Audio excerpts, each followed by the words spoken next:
Hello, everybody. It is great to be here one more time today. My name is Gary Fowler. I am the CEO, president, and co-founder of GSD Get You Done Venture Studios, a premier AI and quantum venture studio located in the heart of Silicon Valley.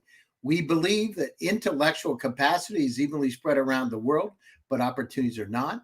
I'm a 17-time serial entrepreneur, love artificial intelligence and quantum computing, been involved in several IPOs, was on the original management team of Click Software, which was sold to Salesforce for $1.35 billion, and also the co-founder of Eva.ai, an AI HR tech company that was acquired by Vizier in Canada.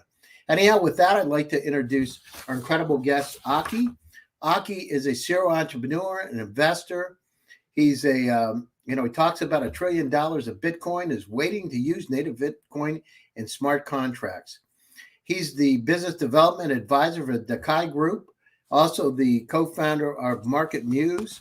And today we're going to be talking about his latest incredible venture. So with that, I'd like to bring Aki on board. Hi, Aki. How are you today? Doing great. Thanks for having me. Great. So tell us a little bit about it. So, you went to University of Michigan, but you also went to Washtenaw Community College. Now, are you from Hungary originally, or where are you from? Yes. I was born in Hungary. We moved to the U.S. when I was 5. Grew up in Boston and Michigan, and like you said, Washtenaw Community College basically meant that I went to college at 15. So I started going to community college instead of high school at 15. And how was that? Oh, it was great. Big difference is people pay to be in community college. High school, people were just, the incentive wasn't there. People were just, running down the clock, if you will. And I love the energy and the diversity, you get to meet in community college. I think that's also really helped in my startup and sales career. It's just, appreciating different ways of thinking and people in different paths of life. And I got a lot from that community college experience. Now, how did you deal with, they were 3 years older than you. Did you hang out with these 18-year-olds and 19-year-olds? Some of them were 18, some of them were 65. There was a guy who had been a PhD in physics and math, and he went back to get his computer kind of certification. He just was interested in doing that. So yeah, that was the challenge, learning how to really adopt it and, different walks of life. I mean, community college had go-getters like me, and it had people who had kind of washed out of the typical, educational system. So I thought that was, I actually thought, I ended up being the graduating speaker there for the college to an audience of 4,000. And that's exactly what my speech was about the diversity of thought and all the things I learned between classes, just interacting with these people. So what did you learn? What was the main thing? So if you say one thing that stood out, so you're dealing with all these people as a 15-year-old, what did you learn?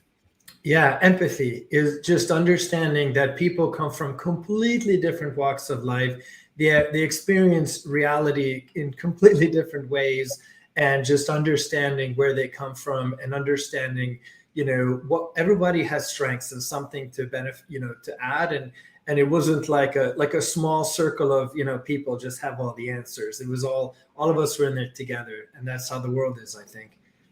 And so you went to University of Michigan. Now, how old were you went to University of Michigan? I was 18. So then I got a business computer programming degree from Washtenaw, and then I went to business school at Michigan, and graduated kind of on time. And how was that once you started to come back with people that were relatively the same age? How was that coming back? Yeah, it was a bit of an adjustment. I really, I lived in Michigan for 10 years, but because I, from an immigrant family, I really participated in like a lot of the European stuff and European Club and international. I was part of the Arab Cultural Society, which was just kind of a small group of Gulf kind of Arabs, which I ended up going out to Abu Dhabi later in life to see them and get to know their culture. So I really just felt most at home with these kind of international folks. But I mean, Michigan's a great sport. Did you join a fraternity, Aki? No, I didn't. And the European Student Association was sort of my fraternity, or kind of a co-ed fraternity, or fellowship or whatever community. Just we had people from all countries. We even had, I started a European conference series, and I ended up, after 2 years of putting on European conferences, for the third year I transitioned it to my right-hand guy who's from Malaysia. So it's a Malaysian guy who just really loved Europe, and he organized that event after I left. Well, that's cool. And so what did you do for fun when you were in university? What did you do to have fun? Yeah, I actually did Taekwondo for a long time. I got the second degree black belt. I know, Gary, you've got some martial arts in your background too.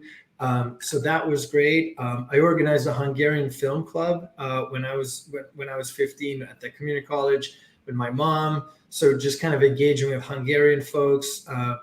And just typical college stuff. I can't say I went to a lot. I didn't go to a lot of like football games.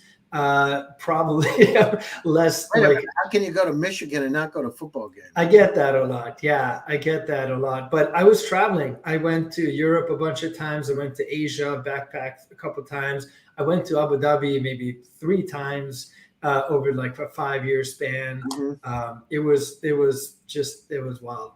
So when you go back to Hungary, what are the difference between Hungarian culture and American culture?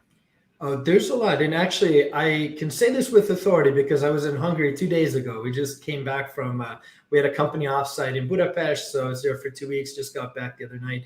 I think, one big thing is that the U.S. people are really go-getters, and it's really a nation of immigrants too. But you have people who are born here who are go-getters, and you have people who move here. But you have like a really great culture of like, I can do this, we can get this done, let's work together. In Hungary, they have more kind of a lone wolf. They have a lot of Nobel Prize winning physicists and mathematicians coming from there, but they're usually individual workers. They work alone. And they're, they kind of go into their kind of towers, and they come up, ivory towers maybe, and they come up with just things that, other people couldn't figure out. And in the US, we really learned a lot of teamwork and just, how can we make this going to benefit everyone? And it just, it really takes a village to get anything meaningful done. And so could you live in Hungary? Could you go back and live in Hungary, or how would that be? It would be doable. I mean, I speak the language. I have a lot of relatives there. We left 31 years ago. So I have spent maybe 12 years of my 37 years on this planet there. But I can get by. I think the biggest challenge for me from an ethical standpoint is that the government is challenging. It's very centralized. There's a prime minister who's sort of a functioning dictator. And that's not, it's just kind of the way that country is running right now. And so all the decisions are made in a centralized way. And I'm a big fan of democracy and decentralization, even though sometimes it can be, less efficient, but I think we get to a better solution when there are more people, involved. Wow, that's interesting. So tell me a little bit about it. Why you were in a VC for a while. First of all, why did you go to the VC? And then why did you leave the VC? Yeah, the thing that has made a big difference in my life and my family's life is technology. I mean, technology really brought us to the US. My dad was a scientist, so he worked on nanomedicine, nanotechnology. I got into computers early on. When I was 9, I started coding. And it's really just, we were very poor, frankly, when we came to the US, and through investing in ourselves and, our human capital and technology, it's really kind of lifted us out of that challenging starting state. So, I think that, that's really, that's really kind of the big driver, for us. And so your parents came over here, you went to school in Michigan, you built a VC. So so you got into AI companies. What made you decide to get into AI? And, what do you think's happening with our planet? We have a lot of challenges with global warming, with the amount of data, with population increases, with climate change. As I said, global warming is just phenomenal what's happening. And then we have wars and everything. So let's get down and focus on, why do you want to build AI companies, and how do you look at AI companies, and how does crypto Of course, crypto's down a lot now, right? I'm not sure it's not quite what it was 5, 6 months ago. So, but where are we? So one is, let's talk about why you left the VC to focus on AI, and then let's talk about how these technologies can help us. Yep. And I realized I didn't kind of give you so technology, I got into VC because of technology, but I got out of it because I wanted to actually build things by hand. I just have an ability to do that. I've learned 14 languages, and VC is important for financing innovation, but I actually wanted to be on the front lines building it. And to your point, I mean, there are so many technology tools like AI, blockchain. There's a lot of environmental technology coming out now, battery innovation, space innovation. These are the things that are really, changing society. So basically, long story short, I wanted to pick a career where I could benefit society through my work. And so my first company was an AI company. I just wanted to use AI to build a solution, a technology that solves a business problem, in a meaningful way.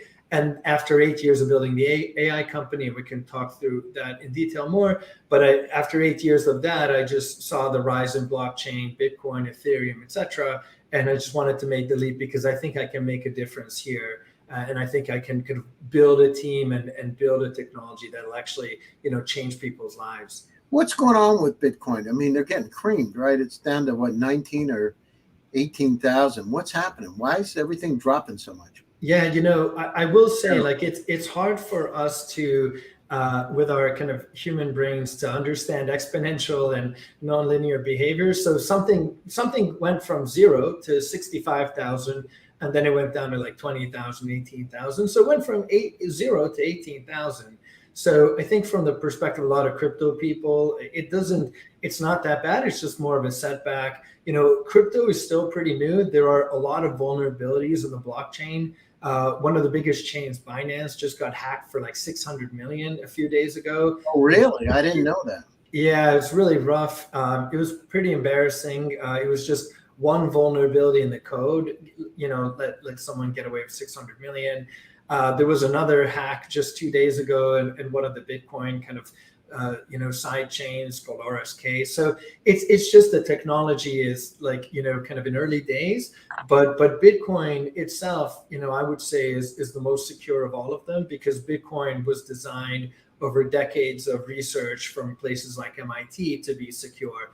So although the financial value of the asset is down right now compared to what it was a year ago, I'm very bullish on Bitcoin and its ability to be useful to the world as a store of value and potentially as a medium of exchange in the future. What about quantum computers? They say that between 2020 this year and 2027, that the quantum computers from some of these nefarious characters are going to be able to crack Bitcoin. What do you think? Yeah, it's very interesting. I'm very interested in quantum. I don't know too much about it from a technical standpoint, other than just the basics. I think that, that future is possible. But one thing that, Bitcoin isn't like a once and done project. There are over 1,000 developers, building, core Bitcoin code.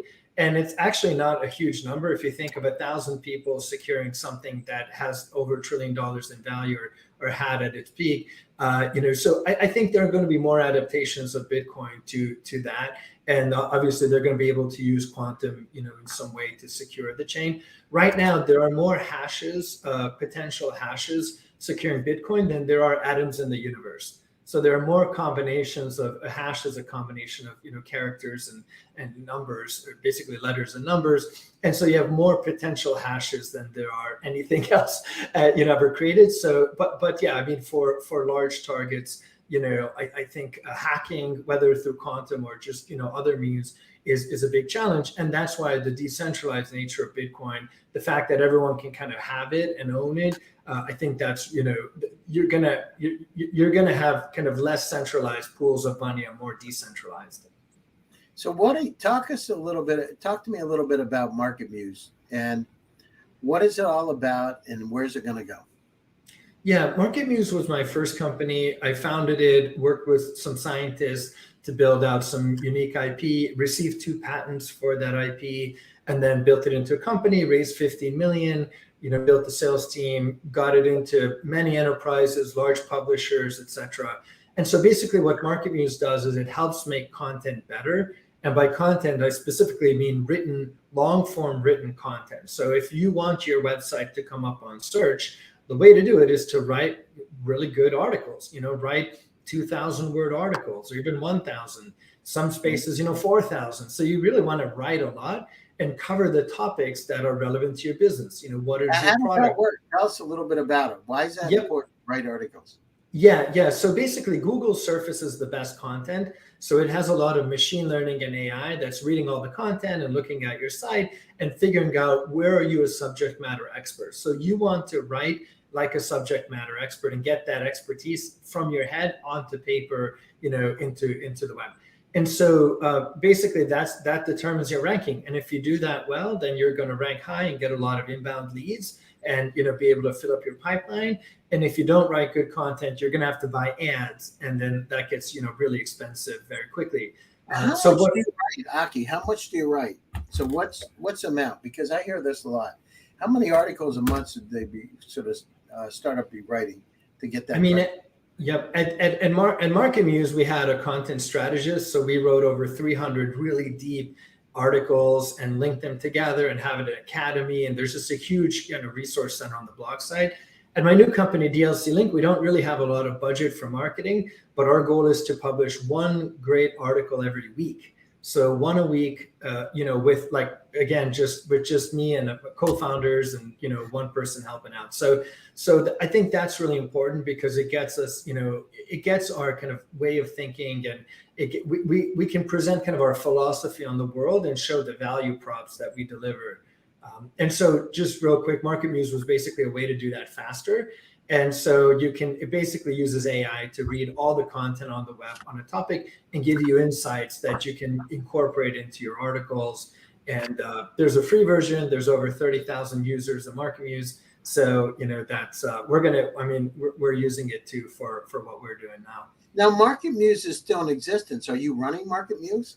I left a year ago. We basically elected a CEO to replace me. He was our chief revenue officer, had been at Gartner for 20 years, been at Rosetta Stone as a sales leader. So he was definitely a fantastic sales leader. And after 8 years, I thought that I had made quite a bit of impact and I could make more impact elsewhere by taking a new technology and turning it into an actual product. Now, how does it work? So you own the company still. You probably still have shares in the company, correct? Yes. Yep. I'm on the board. I'm a shareholder, and his name is Chuck. Chuck Freidenborg is the CEO running the company. He's also incented as well, of course. And my co-founder, Jeff Coyle, is still there too. And the company is just growing and doing fine. And at one point, marketing tech was hit pretty hard in COVID. So the company is, in a very stable point. It's growing and successful. But at some point, as the market kind of heats up, I think they're going to want to be part of something bigger. But in the meantime, they're just running it and building it. Now, how big is that company? Like I said, over 30,000 users, over 200 enterprise customers, over 14 funds have invested. So we have really great intelligent board meetings. We have a series of products, everything from free to, $60,000, dollars a year and up to $300,000 a year for a large publisher or content site or agency. So it's just MarketMuse. I was really proud of it because this technology that we invented became the way that SEO optimization sort of happens now. So the whole SEO market moved to this, and we were named, quote unquote, the undisputed leader in AI content optimization in 2019 by the head of content at Moz, which is another kind of SEO powerhouse. So we were, we made a lot of waves and we really changed how that industry operates for the better.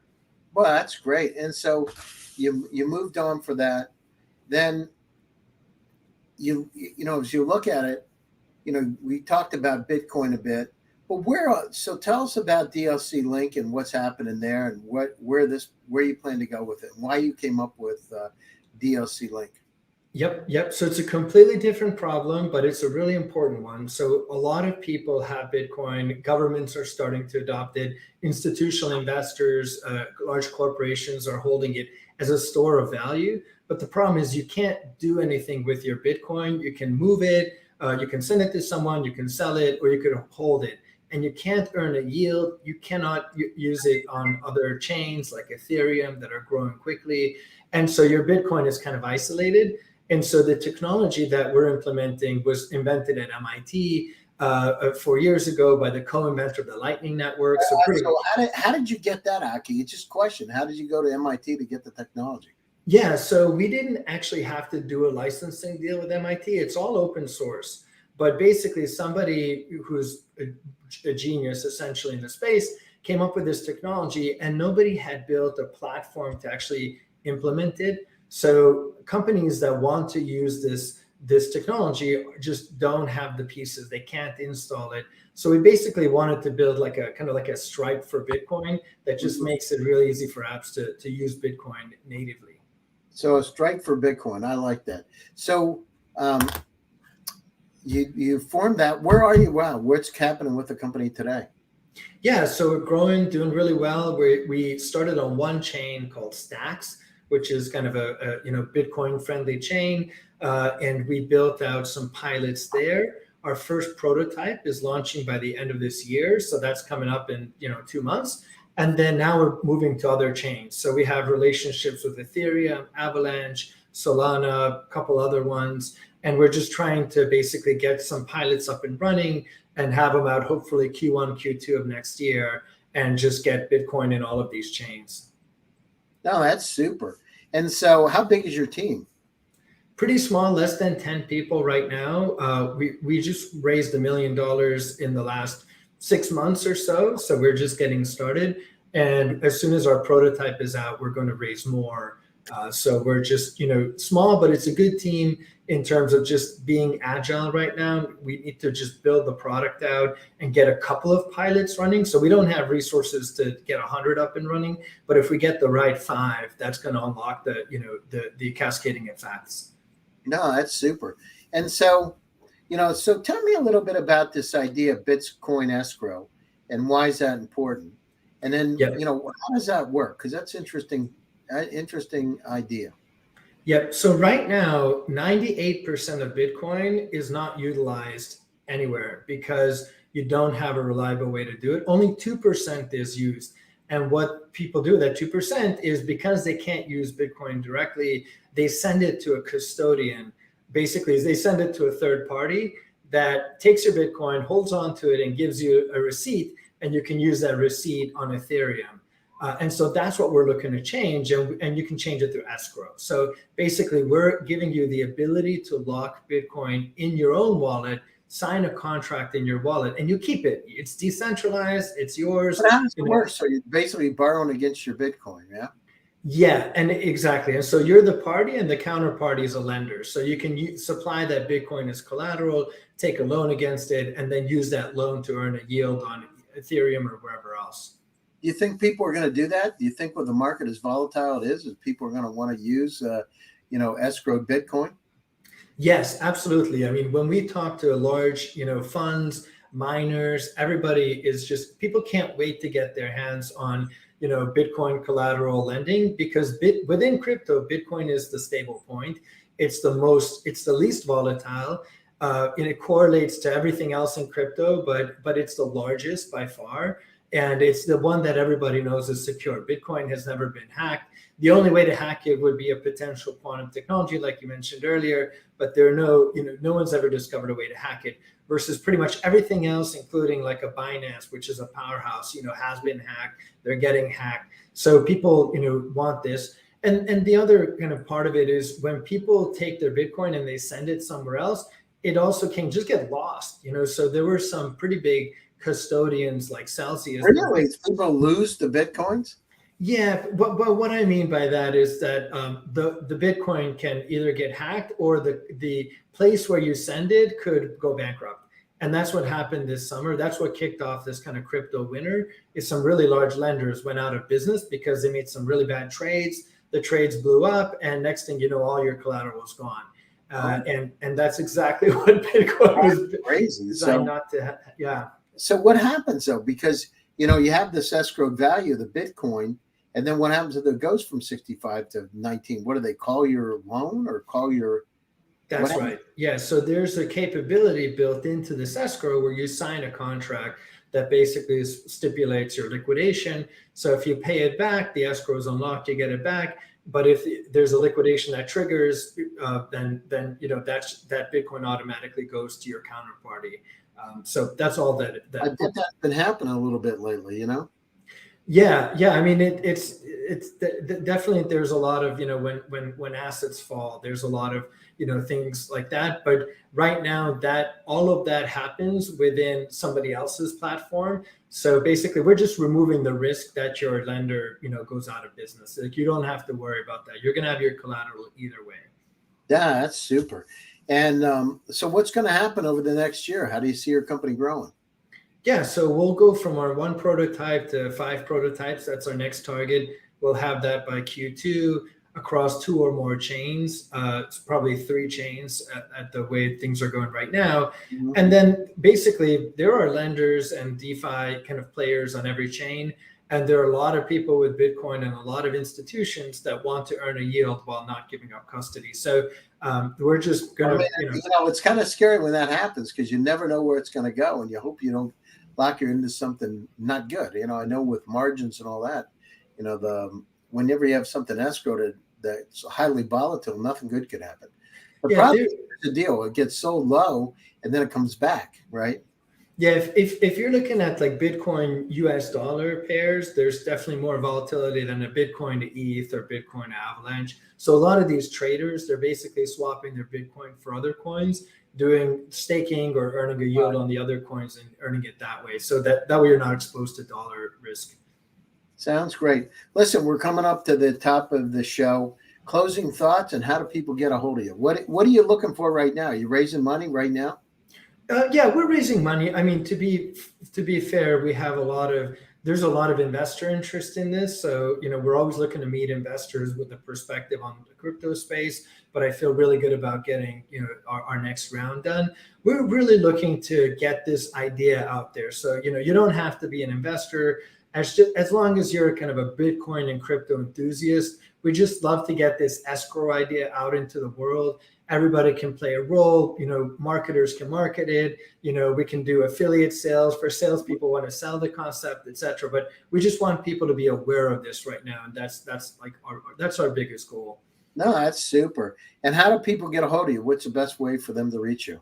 Yeah, my email is Aki, AKI @dlc.link. We also have a lot of content at dlc.link on our website, our blog. We have a couple of YouTube videos. But just go to DLC link. There's a chat bot there, or chat interface, or just email me and I'll give you some pointers. And I'd love to meet anyone who's interested in this space. No, that's great. So, Aki, I want to thank you for joining my show today. It's great. And so, for the audience out there, check out DLC Link, incredible company. Check Aki out on LinkedIn and connect with him. It's got incredible technology. He's right. The world is changing. The digital transformation's upon us. And these kind of new ways to be able to look at how we can utilize tokens, cash, an entirely different way are going to be more and more important as we move forward. So, this downtime in the crypto, I'm sure everything goes back up because it's just the way it's going to be. The democratization of opportunity. Again, thank you a lot, Aki. Thanks to the audience out there. My name is Gary Fowler, and I am the founder of GSD Get Shit Done Venture Studios. Stay tuned for another exciting attention. We will be back again on Thursday. Stay happy, stay safe, and stay healthy. Tune in again. Thank you very much, Aki, and see you soon. Thanks, everybody. Bye-bye.